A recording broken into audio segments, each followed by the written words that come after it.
एक breaking news पाहूया. सोलापुरातून बातमी आहे. सोलापुरात सायबर गुन्ह्यांसाठी 400हून अधिक म्यूल अकाउंटचा वापर करण्यात आलेला आहे. सोलापुरात 110 खातेदारांवर या संदर्भात गुन्हे दाखल करण्यात आले. सुमारे 17 लाख रुपये पोलिसांनी फ्रीज केले. आणखी 350 संशयित खात्यांची आता चौकशी सुरू आहे. अत्यंत महत्वाची आणि मोठी अपडेट आता समोर येत आहे. सायबर गुन्ह्यांसाठी 400हून अधिक म्यूल अकाउंटचा वापर करण्यात आला. सायबर गुन्ह्यांसाठी म्यूल अकाउंटचा वापर करण्यात आला. सोलापुरात तब्बल 110 खातेदारांवर या संदर्भात आता गुन्हे दाखल करण्यात आले.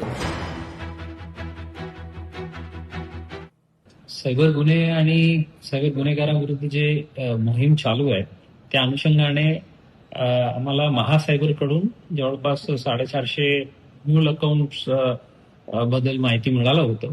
ते आम्ही संबंधित बँकात पाठवून त्यात आतापर्यंत 110 अकाउंट जे आहेत ते म्यूल अकाउंट म्हणून वेगळ्या वेगळ्या सायबर गुन्ह्यात वापरलेल्या त्यांच्या पॅटर्न दिसून आला. म्हणून बँककडून रिपोर्ट आल्यानंतर आपलं सायबर पोलीस स्टेशनला 3 गुन्हे दाखल केलेले आहे. यात 110 म्यूल अकाउंट सामील आहे.